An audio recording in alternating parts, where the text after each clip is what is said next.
Hello guys, welcome to my YouTube channel. कल upfront numbers के बाद जो एशियन पेंट से रिपोर्ट्स आई थी वो तो साफ डाउनग्रेड्स थे। मैनेजमेंट कमेंट्री के बाद जो रिपोर्ट्स आई हैं वो भी वैसे ही हैं। नोमुरा न्यूट्रल है 2500 के टारगेट्स और मॉर्गन स्टैनले इक्वल वेट है 2358 के टारगेट्स। तो कमेंट्री के बाद भी भरोसा नहीं बढ़ा है। गौरांग सर, एशियन पेंट्स पे आप लोग कर क्या रहे हो? इस गिरावट में खरीदा नहीं खरीदा? खरीदारी की राय पहले भी थी जब ग्रासिम ने ओपस नामक पेंट बाजार में उतरने की बात की थी।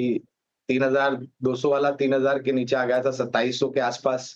तब भी खरीदारी की राय थी। हम हमारे ही चैनल सीएनबीसी आवाज पर थे उस दिन। और कल परसों नतीजे आए एशियन पेंट्स के। निराशाजनक है, उसमें कोई दो राय नहीं आशीष भाई। लेकिन क्या एक तिमाही के नतीजे निराशाजनक आते हैं तो आपको अपनी लंबी अवधि की जो निवेश है एशियन पेंट्स की मैं बात कर रहा हूँ उसमें बहुत बड़ा परिवर्तन करना चाहिए या फिर यहाँ से बिकवाली करने की विचारधारा रखनी चाहिए, वो हम नहीं मानते हैं। आज के तारीख में भी हमारी खरीदारी की राय है। मैं मानता हूं कि शायद यहाँ से उभरने के लिए थोड़ा समय लगेगा, लेकिन ऐसा नहीं है कि ये निकल नहीं पाएगी यहाँ से। बिल्कुल, देखिए निकलेगी तो सही, लेकिन मेरे पास ना इन स्टॉक्स का एक फॉर्मूला होता है।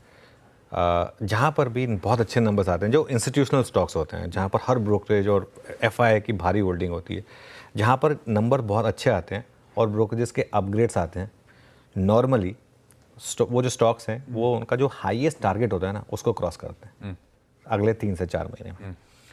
और जब उल्टा होता है तो जो सबसे कम टारगेट है, जब सबसे कम टारगेट स्ट्रीट पर अब एशियन पेंट्स पर कितना है, 2100 का, 2100 पकड़ लीजिए। 2100 पकड़ लीजिए आप। हाँ। तो वो ब्रीच होता है।